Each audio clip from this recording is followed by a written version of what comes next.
നമസ്കാരം. ആരിഫ് ഹുസൈൻ തിരുവത്താണ് കൂടിയുള്ളത്. ആരിഫ്, നമസ്കാരം. നമസ്കാരം. ഓക്കെ. നമ്മൾ കഴിഞ്ഞ ദിവസം ആരിഫിനെ കിട്ടിയില്ല. സത്യത്തിൽ സ്പോട്ടിൽ പിടിക്കേണ്ടതായിരുന്നു. 2 ദിവസം പഴക്കമുള്ള ഒരു വിവാദമാണെങ്കിൽ പോലും, പക്ഷെ അതിനിപ്പോ റെലവൻസ് വളരെ കൂടുതലാണ്. മലപ്പുറത്തെ തിരൂരങ്ങാടിയിൽ ഒരു കുട്ടിയുടെ പിതാവ് കോളേജിലെ ഇസ്ലാമിക് കോളേജാണ്, കോളേജിലെ അസീസ് എന്ന് പറയുന്ന പ്രിൻസിപ്പലിനെ വിളിക്കുന്നു. പരീക്ഷ എഴുതാൻ നേരം ക്യാമ്പസിനുള്ളിൽ പ്രവേശിച്ചപ്പോൾ എന്തുകൊണ്ട് എന്റെ കുട്ടിയുടെ നിക്കാബ് നിങ്ങൾ ധരിപ്പിച്ചില്ല എന്ന് ചോദിക്കുന്നു. സ്വാഭാവികമായും പ്രിൻസിപ്പൽ പറഞ്ഞു, ഞങ്ങളുടെ ക്യാമ്പസിലെ നിയമമാണ്, അങ്ങനെയാണുള്ളതെന്ന് പറഞ്ഞു. ഞാൻ എന്റെ മകൾക്ക് JNU പഠിച്ചിട്ടുണ്ട്, അവിടെയൊന്നും ഇങ്ങനെയൊന്നും ഇല്ല എന്നുള്ള പിതാവ് ചോദിച്ചു. അപ്പം നമ്മൾ കണ്ടിരുന്നു ഇതിൽ നമ്മളില്ല, ഇത് ഇവര് തമ്മിലുള്ള പ്രശ്നമാണെന്നും പറഞ്ഞു. പക്ഷെ കൈയിട്ട് മാറി വെക്കാൻ പറ്റില്ല. കാരണം ഈ അടിസ്ഥാനപരമായി കുട്ടികളുടെ കണ്ണ് മാത്രം കാണിച്ചുകൊണ്ട് മുഖം മറച്ച് ഐഡന്റിറ്റി മൊത്തം മറയ്ക്കുന്ന തരത്തിൽ, എന്തിനാണ് ഐഡന്റിറ്റി എന്നുള്ളതൊക്കെ നമ്മൾ ഒരുപാട് ചർച്ച ചെയ്തിട്ടുള്ളതാണ്. തരത്തിലേക്ക് കാര്യങ്ങൾ പോകുന്നു. അത് കുട്ടിയുടെ ഇഷ്ടമോ ഇഷ്ടക്കേടോ ഒന്നും നമുക്കറിയില്ല. പിതാക്കന്മാരാണ് ഇടപെടുന്നത്. ഇത് ആരുടെ നിർബന്ധവും താല്പര്യവുമാണ്. ഹിജാബ് എന്ന് പറയുമ്പോൾ നമ്മുടെ മനസ്സിലേക്ക് കുറച്ച് തുണിക്കഷ്ണമാണ് മനസ്സിലേക്ക് വരിക. സത്യത്തിൽ ഹിജാബ് എന്ന് പറയുന്ന ആ വാക്ക് കേൾക്കുമ്പോൾ നിങ്ങളുടെ മനസ്സിലേക്ക് വരുന്ന തുണിക്കഷ്ണം എന്ന് പറയുന്നത് ഹിജാബ് നിയമത്തിൻ്റെ ഒരു ചെറിയ ഭാഗം മാത്രമാണ്. ഹിജാബ് എന്ന് പറയുമ്പോൾ അത് ശരിക്കും മറ എന്ന് പറയുന്നതാണ് അതിൻ്റെ ഒരു പ്രധാന ഉദ്ദേശം. അതായത് സ്ത്രീകൾ ആത്യന്തികമായിട്ട് ഹിജാബ് നിയമം പാലിക്കണം എന്ന് പറയുമ്പോൾ അതിൻ്റെ അർത്ഥം എന്താണ്? സ്ത്രീകൾ പുറത്തിറങ്ങരുത് എന്നാണ്. അവരകത്തിരുന്നാൽ മതി എന്നാണ്. അവർ പുറത്തിറങ്ങി നടക്കാൻ പാടില്ല. ഇനി അഥവാ പുറത്തിറങ്ങണമെന്നുണ്ടെങ്കിൽ അവർ ബന്ധമുള്ള പുരുഷന്മാരുടെ തുണയോടുകൂടി മാത്രമേ നടക്കാൻ പാടുള്ളൂ. മഹറം കൂടെ ഉണ്ടാകണം. അങ്ങനെയാണ് നിയമം. ഇത് ഈ അടുത്താണ് നമ്മുടെ സൗദി അറേബ്യ എന്നത് എടുത്ത് ഒഴിവാക്കിയത്. ഇപ്പോഴും അത് എടുത്ത് ഒഴിവാക്കാത്ത സ്ഥലങ്ങളുണ്ട്. അതിൽ ഏറ്റവും പ്രധാനമാണ് നമ്മളുടെ അഫ്ഗാനിസ്ഥാൻ. അവിടെ സ്ത്രീകൾ ഒറ്റയ്ക്ക് നടന്നാൽ അവരെ പിടിച്ചടിക്കുന്നത് നിങ്ങൾ കണ്ടിട്ടുണ്ടാവും. അപ്പോൾ ഈ ഒരു നിയമത്തിൻ്റെ ഒരു സ്പെക്ട്രാണ് ഹിജാബ് നിയമം എന്ന് പറയുന്നത്. ഒരു സ്പെക്ട്രായിട്ട് നിങ്ങൾക്ക് കാണാൻ കഴിയും. അതിനകത്ത് ഏറ്റവും എക്സ്ട്രീം എന്ന് പറയുന്നതാണ് സ്ത്രീകൾ ഈ അകത്തളങ്ങളിൽ ഇടപെടുന്ന ഒരവസ്ഥ. തളച്ചിടുക, അവിടെ പൂട്ടിയിടുക. ഇതിൻ്റെ ഇപ്പുറത്തെ എന്താണ് ഈ പറയുന്ന ഒരു വസ്ത്രമൊക്കെ ഇട്ട് നമ്മളുടെ ചില ഇപ്പോൾ ഫാത്തിമ തഹ്ലിയെ പോലെയൊക്കെയുള്ള മുസ്ലിം ലീഗിൻ്റെ നേതാക്കളെയൊക്കെ നിങ്ങൾ കണ്ടിട്ടുണ്ടാവും. വളരെ ഫാഷനബിളൊക്കെ ആയിട്ട്, എന്നാൽ ഇതിനൊക്കെ വേണ്ടി ഭയങ്കരമായ സംസാരമൊക്കെ നടത്തി വലിയ തോതിൽ ഇസ്ലാമിക് ഫെമിനിസ്റ്റാണ് എന്നൊക്കെ പറഞ്ഞൊക്കെ നടക്കുന്ന ആളുകളും സ്ത്രീകൾക്ക് വേണ്ടി വാദിക്കുന്ന ആളുകളാണ് എന്ന് പറയുന്ന ആളുകൾ, ഇങ്ങനെയൊക്കെ പറയുന്ന കുറേ ആളുകൾ ഇതിപ്പുറത്തെ ഒരു എൻഡിൽ നിങ്ങൾക്ക് കാണാൻ കഴിയും. എന്നാൽ ഇസ്ലാം ഇതിലെവിടെയാണ് വരുന്നത്? അതാണല്ലോ നമ്മുടെ പ്രശ്നം. ഈ വിഷയത്തിൽ ഇസ്ലാമിൻ്റെ റോൾ എന്ന് പറയുന്നത് നമ്മൾ ആ പറഞ്ഞ സ്പെക്ട്രത്തിൻ്റെ അങ്ങേ അറ്റത്ത് മാത്രമേ ഉള്ളൂ.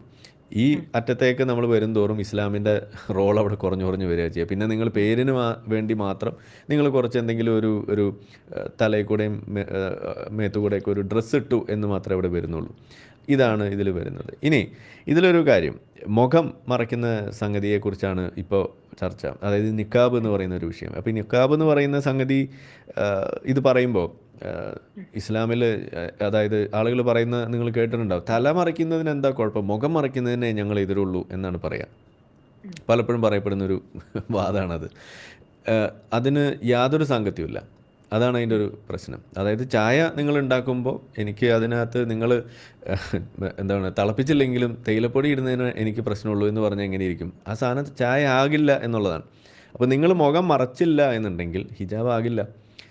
ഹിജാബ് ആകണമെന്നുണ്ടെങ്കിൽ മുഖം മറച്ചിട്ടും കാര്യമില്ല, നിങ്ങൾ അകത്തിരിക്കണമെന്നാണ് പറയുന്നത്. അപ്പോൾ അത്രയൊന്നും പറയുന്നില്ല, തൽക്കാലം മുഖമെങ്കിലും മറയ്ക്ക് എന്നാണ് സത്യത്തിൽ ഇവിടെ ഈ പറയുന്നത്. നിങ്ങൾ മുഖം മറച്ച് നടക്കൂ പക്ഷേ എന്ന് പറയുമ്പോൾ ഞാൻ ഇടയ്ക്ക് ഇടപെടുന്നുണ്ട്. കഴിഞ്ഞ ദിവസം നമ്മൾ സംസാരിച്ച ശ്രീ പണിക്കരായിട്ട് ഞാൻ വിഷയത്തിൽ ചെറുതായ ക്വസ്റ്റ്യൻ സംസാരിച്ചു. അപ്പൊ അദ്ദേഹം പറഞ്ഞിരുന്ന ഒരു പോയിന്റ്, മുന്നോട്ട് വെച്ചിരുന്ന പോയിന്റ്, ഇതൊരു എസെൻഷ്യൽ റിലീജിയസ് പ്രാക്ടീസ് ആയി കോടതി മുൻപാകെ ഇവർ സമർപ്പിച്ചിട്ടില്ല എന്നൊരു വാദം. അതും കൂടി ചേർത്തൊന്ന് പറയാം. യെസ്, അതിലേക്ക് വരാം. അവിടെയാണ് ഈ എസെൻഷ്യൽ പ്രാക്ടീസും വസ്ത്ര സ്വാതന്ത്ര്യം എന്ന് പറയുന്ന സംഗതിയും അതുപോലെ മൗലിക അവകാശങ്ങളെക്കുറിച്ചൊക്കെയുള്ള ചർച്ചയാണ് പിന്നെ ഇതിനകത്തേക്ക് കൂട്ടിക്കെട്ടിയിട്ട് വരിക.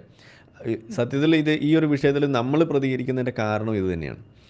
എന്തുകൊണ്ട് ഈ ഹിജാബ് എന്ന് പറയുന്ന സംഗതി നമ്മുടെ നാട്ടിൽ നിരോധിക്കണം എന്ന് ചോദിച്ചാൽ നിരോധിക്കണമെന്ന് തന്നെയാണ് ഞാൻ പറയുക. അതൊരു പൊതുവിടങ്ങളിൽ, അതായത് മതേതരമായിരിക്കേണ്ട ഇടങ്ങളിൽ മതം അതിൻ്റെ ചിഹ്നങ്ങൾ നിരോധിക്കണം. അത് നമ്മൾ പറഞ്ഞില്ല എന്നുണ്ടെങ്കിൽ അത് മറ്റു പല മതങ്ങൾക്കും അവരുടെ മതചിഹ്നങ്ങൾ പൊക്കിക്കൊണ്ടുവരാനും അത് പ്രചരിപ്പിക്കുന്നതിന് വഴിവെക്കുന്നതിനൊക്കെ ഒരു സാധ്യതയാണ് അവിടെ ഉണ്ടാവുക. അപ്പോൾ അതുകൊണ്ട് നമ്മൾ പറയുന്നു പൊതുവിടങ്ങൾ, പ്രത്യേകിച്ച് പൊതുവിടം എന്ന് പറയുമ്പോൾ ഇപ്പോൾ ബസ്സിലോ അല്ലെങ്കിൽ ട്രെയിനിലോ പോകുന്നതിനെ കുറിച്ചല്ല പറയുന്നത്. അതായത് മതേതരമായിരിക്കണമെന്ന് ഉറപ്പാക്കപ്പെടേണ്ട ചില സ്ഥലങ്ങളുണ്ട്. ഇപ്പോൾ വിദ്യാലയം, അതല്ലെങ്കിൽ ഇപ്പോൾ ചില അങ്ങനെയുള്ള സ്ഥലങ്ങൾ, ഇപ്പോൾ നമ്മളുടെ ഫോഴ്സുകൾ, സെക്യൂരിറ്റി ഫോഴ്സുകൾ, അങ്ങനെയുള്ള സ്ഥലങ്ങളിലെല്ലാം ഈ മതചിഹ്നങ്ങൾ, അതായത് അവിടെ മതത്തിന് റോളില്ല. ഉം. നമ്മൾ ആ ജോലിയിൽ ഏർപ്പെടുന്ന സമയത്ത് അവിടെ മതം നമ്മളുടെ ഉള്ളിലേക്ക് വരാൻ പാടില്ല എന്ന് തന്നെയാണ് നിയമം വരേണ്ടത്. ഇപ്പം എൻ്റെ ഒരു അനുഭവം പറയുകയാണെങ്കിൽ, എനിക്കൊരു അനുഭവം, ഒരു പ്രശ്നം ഉണ്ടായപ്പോൾ അത് റിപ്പോർട്ട് ചെയ്യാൻ വേണ്ടിയിട്ടൊരു പോലീസ് സ്റ്റേഷനിൽ പോയി, തൊട്ടടുത്തുള്ള. അവിടെ ചെന്നപ്പോൾ അവിടുത്തെ പോലീസുകാരൻ അവിടെ നിന്ന് നമ്മളോട് തർക്കിക്കുകയാണ്. കാരണം എന്താണ്? പുള്ളി വിശ്വാസിയായ മുസ്ലിമായ പോലീസുകാരനാണ്, ഞാൻ എക്സ് മുസ്ലിമാണ്. അപ്പം നമ്മളോട് തർക്കിക്കുകയാണ്. സത്യത്തിൽ അയാൾക്ക് നമ്മളോട് തർക്കിക്കേണ്ട ആവശ്യമുണ്ടോ? ഇല്ലല്ലോ. നമ്മൾ പറയുന്നതിലെ ശരി തെറ്റ് അത് എവിടെയാണ് സ്ഥാപിക്കേണ്ടത്? അത് കോടതിയിലല്ലേ, അവിടെ കേസെടുക്കേണ്ട കാര്യമുള്ളൂ. പക്ഷേ ഇദ്ദേഹത്തിൻ്റെ ആ ഒരു വലിയ ത്വര, അത് മതത്തിനെ രക്ഷിക്കാൻ വേണ്ടിയിട്ടുള്ള ത്വരയായിട്ട് വരുമ്പോൾ സ്വാഭാവികമായിട്ട് അത് കയ്യിലെടുക്കുകയാണ്. നിയമം കയ്യിലെടുക്കുന്ന നിയമപാലകരായിട്ട് മാറുകയാണ്. കാരണം എന്താണ്? മതമാണ് അതിന് വഴിവെക്കുന്നത്. അപ്പോൾ ഞാൻ പറയുന്നു, ഈ ഹിജാബിൻ്റെ വിഷയം വരുമ്പോൾ പോലും ഇവിടെ നമ്മൾ പറയുന്നത് വസ്ത്ര സ്വാതന്ത്ര്യവും അല്ലെങ്കിൽ ഇതുപോലുള്ള കാര്യങ്ങൾ വെച്ചിട്ട് ഇതിനെ ഇവിടെ വാദിക്കുമ്പോൾ നമ്മളെ തെറ്റിദ്ധരിപ്പിക്കുകയാണ് ചെയ്യുന്നത്. സത്യത്തിൽ അവർ നിലകൊള്ളുന്നത് വസ്ത്ര സ്വാതന്ത്ര്യത്തിനോ അല്ലെങ്കിൽ റിലീജിയസ് പ്രാക്ടീസ് എന്നുള്ള രീതിയിൽ അതിനെ അനുകൂലിക്കുന്നതിന് വേണ്ടിയിട്ടാണോ അവർ നിൽക്കുന്നത്? അവിടെ രണ്ട് കാര്യമാണ്. ഒന്ന്, റിലീജിയസ് പ്രാക്ടീസിന് വേണ്ടിയിട്ടാണ് നിൽക്കുന്നത് എന്ന് പറയുമ്പോൾ, അല്ലെങ്കിൽ മതസ്വാതന്ത്ര്യം എന്നതാണ് അവർ ഉദ്ദേശിക്കുന്നതെന്നുണ്ടെങ്കിൽ അവർക്ക് ആ ഒരു ഭാഗം ഈ പറയുന്ന കോൺസ്റ്റിറ്റ്യൂഷനിൽ നിന്ന് അലുവ മുറിച്ചെടുക്കുന്ന പോലെ മുറിച്ചെടുക്കാനുള്ള അവകാശമില്ല. കാരണം ഈ മതസ്വാതന്ത്ര്യം ഉണ്ട് എന്ന് പറയുന്നിടത്ത് തന്നെ എഴുതി വെച്ചിരിക്കുന്ന സംഗതിയാണ്, നിങ്ങൾക്ക് ഇഷ്ടമുള്ള മതത്തിൽ വിശ്വസിക്കാനും വിശ്വസിക്കാതെ ഇരിക്കാനുള്ള അവകാശമുണ്ട്. അപ്പോൾ വിശ്വസിക്കാതെ ഇരിക്കാനുള്ള അവകാശം ഇവർ അനുവദിച്ചു കൊടുക്കുന്നുണ്ട്. മതം വിട്ടവനെ കൊല്ലണമെന്നല്ലേ ഇവർ പഠിപ്പിക്കുന്നത്. അപ്പോൾ അവിടെ തന്നെ ഒരു ഇരട്ടത്താപ്പ് വരികയാണ്. അപ്പോൾ നിങ്ങൾ പറയുന്നത് മതത്തിൻ്റെ എന്താണ്, അത് അനുഷ്ഠാനം അല്ലെങ്കിൽ അതിൻ്റെ ആചാരങ്ങൾ കൊണ്ടു നടക്കാനുള്ള അവകാശമാണെന്നുണ്ടെങ്കിൽ അത് വേണ്ടാന്ന് വെക്കാനുള്ള സംഗതി ഇവിടെ ഉള്ളപ്പോൾ നിങ്ങൾ തുല്യമായിട്ടല്ല അവിടെ എടുക്കുന്നത്. അപ്പോഴും നിങ്ങൾ അവിടെ ഒരു പാർഷ്യാലിറ്റി കാണിക്കുന്നുണ്ട്. ഇനി രണ്ടാമത്തതാണ് ഈ പറയുന്ന വസ്ത്ര സ്വാതന്ത്ര്യം. വസ്ത്ര സ്വാതന്ത്ര്യത്തിന് വേണ്ടിയാണ് നിങ്ങൾ നിൽക്കുന്നത് എന്നുണ്ടെങ്കിൽ അപ്പോൾ നിങ്ങളുടെ അഭിപ്രായം നമുക്ക് അറിയേണ്ടതുണ്ട്. എന്തുകൊണ്ട് ഈ പറയുന്ന ഇറാനിലെ കുട്ടികളോടൊപ്പം നിങ്ങൾ നിൽക്കുന്നില്ല? ഇറാനിലെ സ്ത്രീകൾ ഈ ഹിജാബിൻ്റെ പ്രക്ഷോഭത്തിൽ അവിടെ കൊല്ലപ്പെടുമ്പോൾ നിങ്ങൾ പറഞ്ഞ മറുപടി എന്താ? ഈ വിശ്വാസികൾ പറഞ്ഞ മറുപടി, ഇസ്ലാമിക രാജ്യത്തെ ഇസ്ലാമിക നിയമം നമ്മൾ അനുസരിക്കണ്ടേ എന്നാണ് അവർ പറയുന്നത്. അതായത് മതം വിട്ടവനെ കൊല്ലണം എന്ന് പറയുന്ന നിയമം നമ്മൾ എടുക്കുമ്പോൾ അവർ പറയുന്നത് ഇന്ത്യയിൽ അതില്ലല്ലോ. അപ്പം നമ്മൾ പറയാം അത് സൗദിയിലുണ്ടല്ലോ. സൗദിയിലൊരു നിയമം ഉണ്ടല്ലോ, അത് നിങ്ങൾ അനുസരിക്കണമല്ലോ എന്നാണ് പറയാം. അപ്പോൾ ഹിജാബിൻ്റെ വിഷയം മാത്രം എടുത്താലേ ഇവർക്കിത് മനസ്സിലാവുള്ളൂ. അതുകൊണ്ട് അത് നല്ലൊരു ഉദാഹരണമായിട്ട് ഞാൻ പറയുന്നു. അതായത് വസ്ത്ര സ്വാതന്ത്ര്യത്തിന് വേണ്ടിയാണ് നിൽക്കുന്നത് എന്നുണ്ടെങ്കിൽ അത് ഇന്ത്യയിലും വേണം, അത് ഇറാനിലും വേണം. ഇറാനിൽ വരുമ്പോൾ നിങ്ങൾ പറയുന്നു അവിടെ മത നിയമമാണ് വലുത് എന്ന്, ഹിജാബ് ഇടാത്തവനെ നിങ്ങൾക്ക് തല്ലാം എന്ന്. ഇന്ത്യയിൽ വരുമ്പോൾ അവിടെ പറയുന്നു വസ്ത്ര സ്വാതന്ത്ര്യമാണ് വലുത്, അവിടെ മത നിയമം, അതിൽ ഇടാത്തവനെ തല്ലുക എന്ന് പറയുന്ന സാധനത്തെക്കുറിച്ച് ഇപ്പം നമ്മൾ പറയരുത്, അത് പറഞ്ഞ സംഖ്യ വളരുമെന്ന് പറയും. ഇതാണ് സംഭവിക്കുക. അപ്പോൾ നിങ്ങൾ ആലോചിക്കുക, സത്യത്തിൽ ഇവർ നിലകൊള്ളുന്നത് വസ്ത്ര സ്വാതന്ത്ര്യത്തിന് വേണ്ടിയാണോ? അല്ലല്ലോ. അവരുടെ കയ്യിലുള്ള മതനിയമം അത് നടപ്പിലാക്കാനുള്ള ഒരു വഴി കണ്ടെത്താൻ വേണ്ടിയിട്ടുള്ളൊരു കുറുക്ക് വഴി മാത്രമാണ് ഈ ഭരണഘടന എന്ന് പറയുന്നത്. ആ ഭരണഘടനയിലുള്ള സംഗതിയെ അവർക്ക് സൗകര്യമുള്ള പോലെ എടുത്ത് ഉപയോഗിക്കുക, അലുവ മുറിച്ചെടുക്കുന്ന പോലെ മുറിച്ചെടുത്തിട്ട് തങ്ങളുടെ മതത്തെ അവിടെ സ്ഥാപിക്കാനും അത് പ്രചരിപ്പിക്കാനും അതിൻ്റെ ചിഹ്നങ്ങൾ ഉയർത്തി വെച്ചുകൊണ്ട് ഞങ്ങൾ വലിയ ഒരു സംഭവമായിട്ട് ഇവിടെ ഉണ്ട് എന്ന് നിരന്തരം അത് ഇങ്ങനെ പ്രക്ഷേപണം ചെയ്തുകൊണ്ടിരിക്കാൻ വേണ്ടിയിട്ടുള്ളൊരു ഉപാധി മാത്രമായിട്ടാണ് ഇത്തരത്തിലുള്ള സ്വാതന്ത്ര്യ പ്രഖ്യാപനങ്ങളെ അല്ലെങ്കിൽ അവകാശങ്ങളെയൊക്കെ ഇവിടെ എടുത്തു വെക്കുന്നുള്ളൂ. അത് അവർക്ക് ആവശ്യമുള്ളത് മാത്രം എടുത്ത് മുറിച്ചുകൊണ്ട് പോകുന്നത് അതുകൊണ്ടാണ്. ചോദ്യം ബാക്കിയല്ലേ, ഇപ്പൊ സിഖുകാരുടെ കാര്യം വരും. അപ്പൊ അങ്ങനെയാണെങ്കിൽ എല്ലാ മതങ്ങളെയും ഇതിൽ നിന്ന് ഒഴിവാക്കേണ്ട ആവശ്യം വരികയാണല്ലോ. തീർച്ചയായിട്ടും. അത് സിഖുകാരുടെ ഉദാഹരണം പറഞ്ഞുകൊണ്ടാണ് പലപ്പോഴും ഈ ഒരു വിഷയം ഇവിടെ വരുന്നത്. യെസ്, അത് സത്യത്തിൽ ഇന്ത്യ ഇനിയെങ്കിലും പുനഃപരിശോധിച്ച് അത് റദ്ദാക്കേണ്ട വിഷയമാണ്. ഈ സിഖുകാർക്ക് അങ്ങനെ ഒരു പ്രത്യേക ഒരു അവകാശം കൊടുക്കേണ്ട കാര്യമുണ്ടോ? ഇല്ലല്ലോ. നിങ്ങൾ ഹെൽമെറ്റ് വെക്കണ്ട, നിങ്ങൾ സിഖ് ടർബൻ വെച്ച് വണ്ടി ഓടിച്ചോ എന്ന് പറഞ്ഞു കഴിഞ്ഞാൽ അത് എവിടുത്തെ ന്യായമാണെന്ന് നമ്മൾ ചോദിക്കുന്നത്. അങ്ങനെ ഹെൽമെറ്റ് വെക്കാതെ അപകടത്തിൽപ്പെട്ട ഒരു സിഖുകാരന് ഇവിടെ ഇൻഷുറൻസ് ക്ലെയിം അത് കിട്ടാതിരിക്കുന്നുണ്ടോ? എങ്ങനെയാണ് അതിൻ്റെ നിയമങ്ങൾ ഇവിടെ പോകുന്നത്? ശരിക്കും പറഞ്ഞു കഴിഞ്ഞാൽ ബാക്കിയുള്ള ആളുകൾ ഇപ്പോൾ ഹെൽമെറ്റ് വെച്ചിട്ടില്ല എന്നുണ്ടെങ്കിൽ അവന് ക്ലെയിമിന് തടസ്സമാണ് പലപ്പോഴും. സീറ്റ് ബെൽറ്റ് ഇട്ടിട്ടില്ല എന്നുണ്ടെങ്കിൽ അവിടെ ക്ലെയിമിന് തടസ്സം വരുന്നത് പോലെ സിഖുകാരൻ എങ്ങനെയാണ് അത് അവിടെ വരുന്നത്? നമ്മളത് അന്വേഷിക്കണം. ഞാനത് ഇപ്പോൾ പെട്ടെന്ന് ഓർത്തതുകൊണ്ട് ഞാനിപ്പോൾ അത് അന്വേഷിക്കാത്തതുകൊണ്ട് അതിൽ കൂടുതൽ ഡീറ്റെയിൽ പറയുന്നില്ല. പക്ഷേ ഒന്ന് ആലോചിച്ച് നോക്കുക. അപ്പോൾ നമ്മൾ പറയുന്നത് അങ്ങനെ ഒരാൾ മരിക്കുന്നത് പോലും അപകടം ഉണ്ടാകുന്നത് പോലും കുറയ്ക്കണം എന്നാണ് നമ്മൾ പറയുന്നത്. അങ്ങനെ അതിനുള്ള സാധ്യത ഒഴിവാക്കാനല്ലേ ഈ ടർബൻ ഒഴിവാക്കണം എന്ന് പറയുന്നത്. അവിടെയാണ് ഈ പ്രശ്നം. ഇനി ഇതിനൊരു മികച്ച ഉദാഹരണം കാനഡയിൽ നിന്നുള്ളതാണ്. അത് ബിൽ 21 എന്ന് പറഞ്ഞിട്ട് അവിടെ ഒരു നിർമ്മാണമുണ്ട്. അതായത് സെക്യുലർ ആയിട്ടുള്ള ഇടങ്ങൾ, പ്രത്യേകിച്ച് ഗവൺമെൻറ് സ്ഥാപനങ്ങൾ പ്രത്യേകിച്ചും അവിടങ്ങളിൽ മതചിഹ്നം നിരോധിക്കുന്നതുമായി ബന്ധപ്പെട്ടിട്ട് അതിനെ റെഗുലേറ്റ് ചെയ്യുന്നതുമായി ബന്ധപ്പെട്ടുള്ള ഒരു നിയമമാണ് ബിൽ 21 എന്ന് പറയുന്നത്, കാനഡയിലെ ഒരു നിയമം. ആ നിയമത്തിന് വേണ്ടിയിട്ട് മുന്നോട്ട് ഇറങ്ങിയപ്പോൾ അതിന് ഏറ്റവും കൂടുതൽ തടസ്സം നിന്നത് രണ്ട് കൂട്ടം ആളുകളാണ്. ഒന്ന് നമ്മളുടെ മുസ്ലിങ്ങളും, രണ്ട് സിഖുകാരുമാണ്. കാരണം ഈ നിയമം വന്നു കഴിഞ്ഞാൽ സിഖുകാർക്ക് ഈ പറയുന്ന ജോലി സ്ഥലങ്ങളിൽ അവരുടെ മതചിഹ്നത്തിൻ്റെ ഭാഗമായിട്ടുള്ള ഈ ടർബൻ ധരിക്കാൻ കഴിയില്ല. പിന്നെ അതുപോലെ മറ്റു പല വിഷയങ്ങളും വരും. മുസ്ലിങ്ങൾക്കും ഇത് തന്നെ ബാധകം. അവർക്ക് തട്ടമിടാൻ കാനഡ കഴിയില്ല. ഗവൺമെന്റ് നമുക്കറിയാം ഖലിസ്ഥാൻ അത് മൂവ്മെന്റുമായി ബന്ധപ്പെട്ട രൂപ നൽകുന്ന പിന്തുണ ഉൾപ്പെടെയുള്ള കാര്യങ്ങൾ കൂടി അപ്പോ അതെ, ഇതൊരു വലിയ ഏത് ചർച്ചാ വിഷയമാണ്. അവിടെ വലിയ തോതിലുള്ള പ്രശ്നം നടന്നുകൊണ്ടിരിക്കുന്ന, നമ്മളിവിടെ യൂണിഫോം സിവിൽ കോഡിനെ കുറിച്ച് പറയുന്ന പോലെ അവർ ഫേസ് ചെയ്യുന്ന ഒരു സാധനമാണ് ഈ പറയുന്ന സംഗതി. അപ്പോൾ അവരുടെ ലക്ഷ്യം എന്താണ്? മതേതരവൽക്കരിക്കുക എന്നുള്ളത്. നമ്മൾ സെക്കുലറിസത്തിന് വേണ്ടി നിലകൊള്ളുമ്പോൾ മതചിഹ്നങ്ങളെയും ചില ഇടങ്ങളിൽ റെഗുലേറ്റ് ചെയ്യേണ്ടതായിട്ട് വരും. അതാണ് ഇവിടെ സംഭവിക്കുന്നത്. നമുക്കറിയാം സ്വിറ്റ്സർലാൻഡില് അത് നോർവേയിലാണോ എനിക്ക് കൃത്യമായി അറിയില്ല, മേ ബി നോർവേയിൽ തന്നെയായിരിക്കും. സ്കാൻഡിനേഷ്യനിൽ അവിടെ പൊതു ഇടങ്ങളിൽ മുഖം സ്വിറ്റ്സർലാൻഡിലാണ്. മറയ്ക്കുന്നത് യെസ്, സ്വിറ്റ്സർലാൻഡിൽ ജാനുവരി 1 മുതൽ ഫൈനാണ്. ഫൈനായിട്ട് പ്രഖ്യാപിച്ചിരിക്കണം. അവിടെയും ഈ പറഞ്ഞ പോലെ പ്രശ്നങ്ങൾ, അത് പാടില്ല, അത് മൗലിക അവകാശമാണ് എന്ന് പറയുന്നത്. നമ്മൾ ഇതെല്ലാം വിടുക.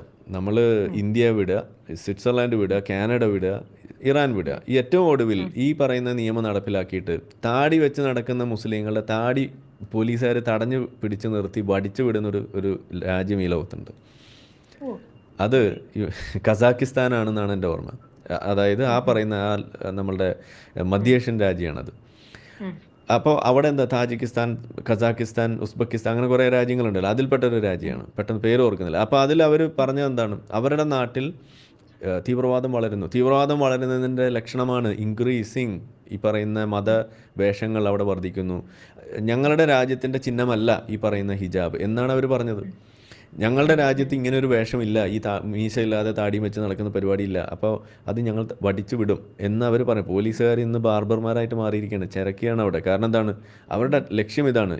ഈ സംഗതിയെ ഞാനതാ പറയുന്നത്. ഈ പറയുന്ന നമ്മുടെ നാട്ടിലെ ചിത്രങ്ങൾ എടുത്ത് വെച്ച് നമ്മൾ പറയാറുണ്ട്. പഴയ ഒരു കോർപ്പറേഷൻ സ്റ്റേഡിയത്തിൽ ഫുട്ബോൾ നടക്കുമ്പോൾ അവിടെ സ്ത്രീകൾ ഇരുന്ന് കാണുന്നു, അതിൽ ഒരാൾ പോലും ഹിജാബ് വെച്ചിട്ടില്ല എന്നുള്ളൊരു ചിത്രം.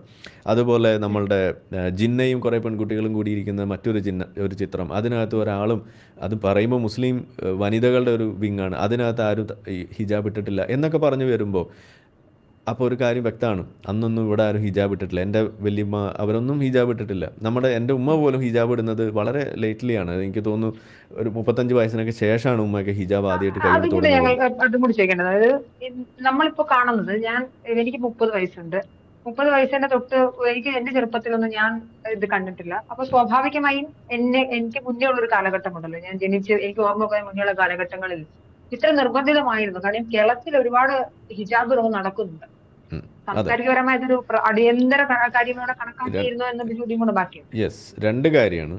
ഈ ഹിജാബ് എന്ന് പറയുന്ന, പർദ എന്ന് പറയുന്ന സംഗതിയും ഹിജാബ് എന്ന് പറയുന്ന ആ വേഷവിധാനവും അത് കേരളത്തിൽ അത് മാർക്കറ്റ് ചെയ്യാനും അത് പ്രചരിപ്പിക്കാനും ഉള്ള ഗൂഢശ്രമം, അത് ഫണ്ടഡ് ആയിട്ടുള്ള ശ്രമം ഇവിടെ ഉണ്ടായിരുന്നു എന്നുള്ളത് മുന്നേ തന്നെ ഇവിടെ സമ്മതിച്ചു കഴിഞ്ഞിട്ടുള്ള കാര്യമാണ്. അത് നമ്മളുടെ ബഷീർ എന്ന് പറയുന്ന പഴയ ഇന്ത്യ വിഷൻ ഒരു പത്രപ്രവർത്തകനുണ്ട്, MP ബഷീർ. അദ്ദേഹത്തിൻ്റെ ഒരു ശബ്ദശകലം നമ്മുടെ ചാനലിലൊക്കെ ഞാൻ അപ്ലോഡ് ചെയ്തിട്ടുണ്ടായിരുന്നു. നിങ്ങൾക്ക് പറ്റുമെങ്കിൽ ആളുമായിട്ട് നേരിട്ട് സംസാരിക്കുന്നത് നന്നായിരിക്കും. MP ബഷീർ ഈ വിഷയത്തിൽ പറയും.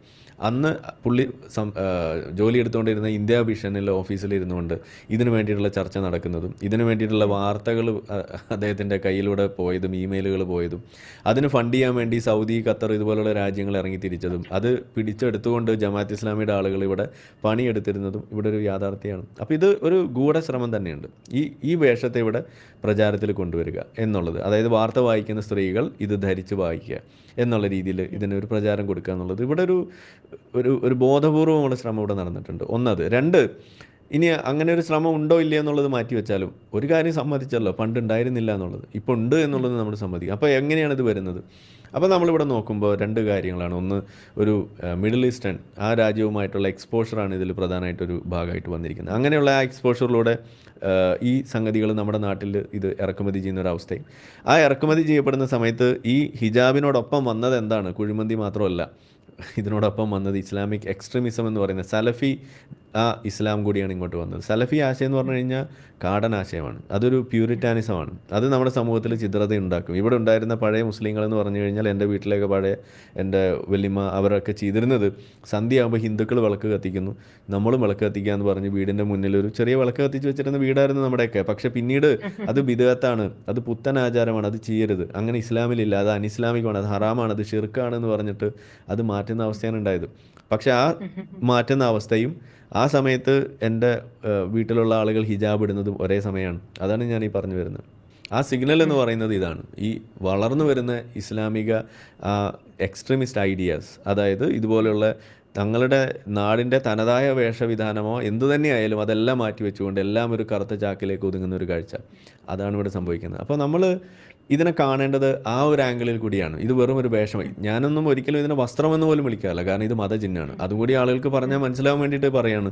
ഇതൊന്നും വിശ്വാസികൾക്ക് അറിയില്ല, ഇതൊന്നും നമ്മളുടെ നിയമജ്ഞരായിട്ടുള്ള ആളുകൾക്ക് അറിയില്ല, ഇതൊന്നും നമ്മളുടെ ഇവിടുത്തെ കപട ഇടത് വലത് ഈ എന്താണ് പുരോഗമനം പ്രസംഗിച്ചടങ്ങുന്ന ആളുകൾക്ക് അറിയില്ല. അവർക്കിതെല്ലാം വേഷമാണ്. ഇത് വേഷമല്ല, ഇതൊരു മതചിഹ്നം തന്നെയാണ്. അടിമ സ്ത്രീയും സ്വതന്ത്ര സ്ത്രീയും വേർതിരിച്ച് കാണിക്കാൻ വേണ്ടിയിട്ടുള്ള ഇസ്ലാമിലെ ഒരു ചിഹ്നമാണ് ഈ പറയുന്ന സാധനം. ഇതിനെ നമ്മൾ ഗ്ലോറിഫൈ ചെയ്ത് വേഷമാക്കി വസ്ത്രമാക്കി മാറ്റുമ്പോൾ ഇതിൻ്റെ ഉള്ളിൽ ഞാൻ നേരത്തെ പറഞ്ഞതുപോലെ മറ എന്ന് പറയുന്ന ആശയത്തിൽ പുറത്തിറങ്ങി വിദ്യാഭ്യാസമോ ജോലിയോ ഒന്നും എടുക്കാൻ കഴിയാത്ത ലക്ഷക്കണക്കിന് സ്ത്രീകൾ ഇന്നും ജീവിച്ചിരിപ്പുണ്ട്. അവരെയാണ് ഇത് നിങ്ങൾ ബാധിക്കുന്നത്. ഈ പ്രിവിലേജഡ് ആയിട്ടുള്ള ആളുകൾ ഇതിനെ അനുകൂലിക്കുമ്പോൾ നിങ്ങൾ ശരിക്കും കൊലയ്ക്ക് കൊടുക്കുന്നത് ഇതുപോലെയുള്ള ആളുകളെയാണ്. ഇതിനകത്ത് മറ്റൊരു പ്രധാനപ്പെട്ട കാര്യമാണ് രാജ്യസുരക്ഷയുമായി ബന്ധപ്പെട്ട പ്രശ്നങ്ങളൊക്കെ സംസാരിക്കാൻ പോലും അതിനേക്കാൾ ഉപരിയായി പ്രത്യേകിച്ച് വിദ്യാഭ്യാസ സ്ഥാപനങ്ങളിൽ യൂണിഫോം എന്ന് പറയുന്നതിന്റെ ഒരു പ്രസക്തി കൂടി ഉണ്ടല്ലോ. എല്ലാവരും തുല്യരായിരിക്കുക എന്ന് പറയുമ്പോൾ അവിടെ ആരെങ്കിലും എന്തെങ്കിലും തരത്തിലുള്ള മതചിഹ്നങ്ങൾ കൊണ്ടുവരുന്നത് ആ യൂണിഫോമിറ്റിനെയാണ് ബാധിക്കുന്നത്. അപ്പൊ അങ്ങനത്തെ ഒരു പ്രശ്നം കൂടെ പറഞ്ഞിട്ട് എനിക്ക് തോന്നുന്നത് നമുക്ക് കൺക്ലൂഡ് ചെയ്യാം. തീർച്ചയായിട്ടും മതേതരത്വം എന്ന് പറഞ്ഞ സംഗതിയെ രക്ഷിക്കാൻ എന്ന് പറഞ്ഞ് നടക്കുന്ന ആളുകൾ, നിങ്ങൾ മനസ്സിലാക്കേണ്ട ഒരു കാര്യം ഇത്രയേ ഉള്ളൂ. മതേതരത്വം നിലനിൽക്കണം എന്നുണ്ടെങ്കിൽ നിങ്ങൾ തന്നെ വിചാരിക്കണം. അത് വേറെ ഏതെങ്കിലും മതക്കാരോ അല്ലെങ്കിൽ വേറെ ഏതെങ്കിലും പ്ലാനറ്റിലുള്ള ആളുകളോ വിചാരിച്ചാലൊന്നും അത് നടക്കില്ല. മതേതരത്വം തകരുന്നതിൽ ചെറിയ കാര്യങ്ങൾക്ക് മുതൽ വലിയ കാര്യങ്ങൾക്ക് വരെ പങ്കുണ്ട്. അത് വേഷവിധാനമാകാം, മത ആചാരങ്ങളാകാം, പോളിസികളാകാം. നമ്മളെപ്പോഴും പ്രയോറിറ്റി കൊടുക്കുന്നത് പോളിസികൾക്കാണ്. അതുകൊണ്ടാണ് നമ്മളിപ്പോൾ യൂണിഫോം സിവിൽ കോഡ് എന്ന് പറയുന്ന മതേതരത്വത്തെ ഊട്ടി ഉറപ്പിക്കാനുള്ളൊരു നിയമമാണ് എന്ന് നമ്മൾ പറയും. അതേസമയം ഈ മതചിഹ്നങ്ങൾ എന്ന് പറയുന്നത് ആ ഒരു ഗ്രേഡിൽ നമ്മൾ നോക്കുമ്പോൾ അതിൻ്റെ താഴെ നിൽക്കുന്നതാണ്. പക്ഷേ അതും ഇതിനെ തകർക്കുന്ന സാധനമാണ്.